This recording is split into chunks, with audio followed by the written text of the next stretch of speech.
महाजन जी, नीरज दुबे जी, कुमारी प्रतिज्ञा परिहार जनपद अध्यक्ष, हमारी बेटी के लिए जोरदार तालियां। और आप अपने लिए, पूरे मंच के लिए, मंच में बैठे सभी समस्त अतिथिगण, आप सबको भी प्रणाम करता हूं। क्या संयोग है, क्या योग है, इस दौर के अंदर चुनाव की जब तीसरी बेला का एक तरह से एक चरण निपट गया, 2 दिन बाद दूसरा चरण पूरा हो जाएगा और पूरा देश किस प्रकार के माहौल में गुजर रहा है आप सबके सामने।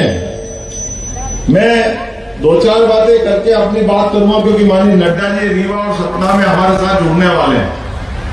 लेकिन ये जो चुनाव है, चुनाव की इस बेला में थोड़े विस्तार से अगर बात नहीं करेंगे तो आनंद नहीं आएगा। हम हनुमान जी को याद करें, पवन पुत्र का दिन है आज। आप कल्पना करो, हनुमान जी को अलग कर दो तो हनुमान जी के बिना रामायण पूरी होती है क्या? राम जी के बिना हनुमान जी की कल्पना कर सकते हैं क्या? लेकिन हमारे लिए ये बच्चे बच्चे को मालूम है, राम जी, हनुमान जी, लक्ष्मण जी, माता सीता जी। आपको मालूम है कि कुछ लोग ऐसे जो ये कहते हैं कि राम जी थे ही नहीं। जब राम जी नहीं मानेंगे तो हनुमान जी को कैसे मानेंगे? और कैसे मोटी चमड़ी वाले, कितने बेशरम है। डंके की चोट, कोर्ट कचहरी में फैसले के खिलाफ हाई कोर्ट में फैसला हुआ, कांग्रेस के लोग उसको सुप्रीम कोर्ट तक ले गए। अरे अयोध्या में सरयू माता के किनारे भगवान राम पैदा नहीं हुए, अगर सबको मालूम है लेकिन नहीं मालूम है, तो कांग्रेस वालों को नहीं मालूम है कि वहां राम पैदा नहीं हुए। कैसी दुर्भाग्य की बात है। करोड़ों करोड़ लोगों की आस्था के केंद्र वो प्रभु श्री राम, जिसने जीवन में अपने प्रत्येक घटनाक्रम से एक के बाद एक कैसे कैसे निर्णय लेकर के ये मानवता को धन्य किया। माता के आशीर्वाद से आप मान के चलो, कोई आशीर्वाद में वनवास लेगा क्या? लेकिन वनवास पिताजी ने वचन दिया था, तो कहा तो सिंहासन और कहा छोड़ के वन में चल दिए। और ये हमारी संस्कृति को गौरवान्वित करने वाली माता सीता माता, जिसने नंगे पैर कभी जमीन पे पैर नहीं रखा, लेकिन सहर्ष उनको तो कोई वनवास नहीं मिला था। लेकिन ये सारी नारी शक्ति को प्रणाम है, सीता माता के माध्यम से आपको भी प्रणाम करता हूं। ये हमारी गौरवशाली संस्कृति। पति ने कदम बढ़ाया, कठिनाई के माहौल में तो पीछे पीछे पत्नी तैयार हो गई। और ये राम सिंह जी और प्रहलाद भैया, आप भैयाओं को भी प्रणाम करता हूं। लखनलाल भी चले पीछे पीछे। क्या हमारे ये संस्कृति है? ये उदात्त संस्कृति कहीं मिलती है तो अपने यहां मिलती है, जिसके माध्यम से 17 लाख सालों में भगवान को पैदा हुए। लेकिन 17 लाख साल बाद भी आज लगता है कि कल ही पैदा हुआ तो भगवान राम का। घर घर में हम सबको राम जी के कल्पना करते हैं, काश राम जी का समय आ जाए, राम राज्य आ जाए। और भगवान राम के साथ हनुमान जी का संबंध तो आज के समय में ज्यादा प्रासंगिक होगा, क्योंकि कई सारे नालायक जिनकी बुद्धि कमजोर है वो ये प्रश्न उठाते हैं। कैसे कैसे प्रश्न उठाते हैं? अब बताओ, राम जी ने राज्य लिया, हनुमान जी को क्या मिला? और हनुमान जी ने सिद्ध कर दिया इस बात को। जब राम राज्य स्थापित हो रहा था, राम दरबार में सबको कुछ मिला, हमको बोलने की जरूरत नहीं। मोती की माला सीता माता ने दी हनुमान जी को, और हनुमान जी ने वो मोती की माला नष्ट करके संदेश क्या दिया कि मैं कुछ कर रहा हूं तो उसके लिए पाने के लिए नहीं कर रहा हूं। यह हमारा समाज की विशेषता है। राम काज करे करने के बिना उनको आराम नहीं, और यह हमारे जीवन का धर्म है। ऐसे में एक परम योगी हमारे बीच में भी यशस्वी प्रधानमंत्री है। जोरदार ताली बजाओ नरेंद्र मोदी जी के लिए, जो पक्के हनुमान भक्त है। हनुमान जी ने कोई परिवार नहीं बसाया, लेकिन मैं हनुमान जी से तुलना भी नहीं कर रहा हूं। लेकिन कई लोग ऐसे हैं जो अपने जीवन में संकल्प धारण करते हैं कि हमारा जीवन समाज के लिए रहेगा। कोई साधु बनता है, कोई सन्यासी बनता है, कोई संघ के प्रचारक बनते हैं। वो पूरा जीवन अपने संघ कार्य के साथ राष्ट्र कार्य को देते हैं। लेकिन जो नहीं समझते नालायक लोग, वो क्या कहते हैं, इन्हें परिवार नहीं बसाया, इनका कहां परिवार है? अरे डंके की चोट कहते पूरा देश बोल पड़ा कि हाँ हमारा मोदी परिवार है। बोला कि नहीं बोला? पूरा देश मोदी परिवार।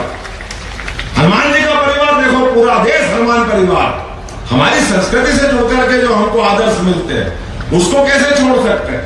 लेकिन बड़े दुर्भाग्य के साथ कहना पड़ रहा है और तो और अब नए नए विषय खड़े कर रहे हैं। कैसे घोषणा पत्र कांग्रेस ने घोषित किया और उस घोषणा पत्र में लिखा है कि घोषणा पत्र के माध्यम से कि कई लोग ऐसे हैं जिनके पास ज्यादा धन है तो उनसे धन लेकर के जो वंचित लोग हैं उनको दे देंगे।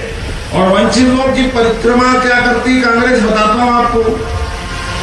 वंचित लोग के माध्यम से कांग्रेस ने कहा, कांग्रेस के प्रधानमंत्री जैसे बहुत महत्वपूर्ण पद पे बैठे व्यक्ति ने कहा, इस देश पे पहला अधिकार मुस्लिम बंधुओं का है। अब बताओ ये कौन सी बात हो गई? हमारे अपने सारे समाज ने अपनी पूंजी कमाई, अपनी धन से जिंदगी बनाई, आपने अपनी क्षमता योग्यता से 2 मकान खड़े किए और ये कह रहे हम सर्वे करा करके आपकी संपत्ति किनको दे देंगे? किसी को समझ में आएगी बात? अरे ये कौन सी दुनिया है? वोट के खातिर आप क्या करोगे?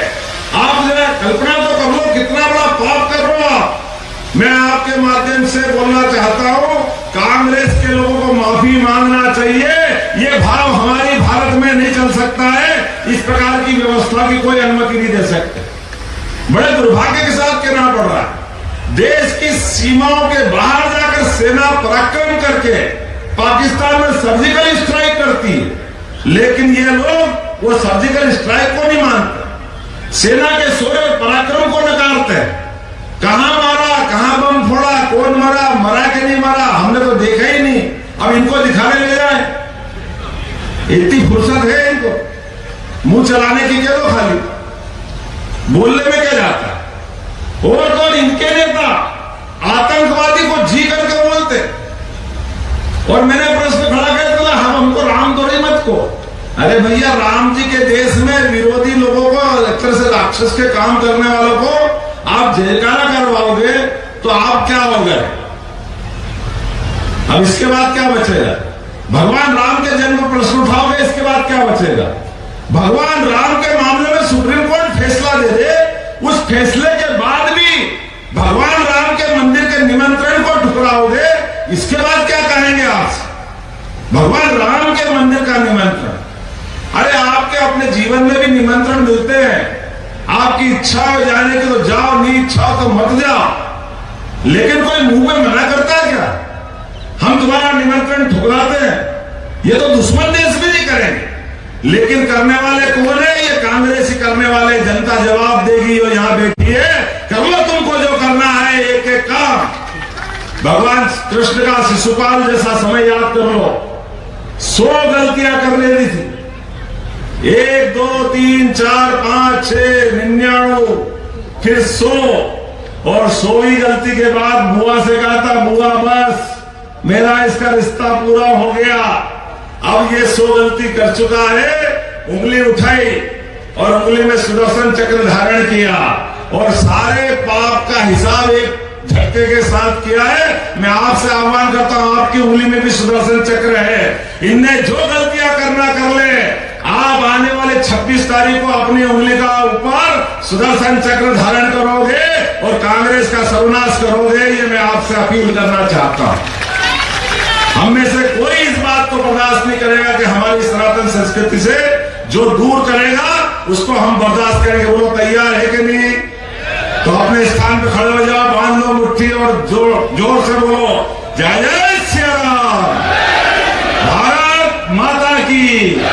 भाई दर्शन चौधरी जी माननीय प्रधानमंत्री नरेंद्र मोदी को तीसरी बार सरकार बनाने के लिए निकले हैं और हम इनके माध्यम से मोदी जी की सरकार बनाना चाहते हैं, जो भारत को दिव्य भव्य और भारत को दुनिया का नंबर 1 देश बनाना चाहते हैं। ऐसे में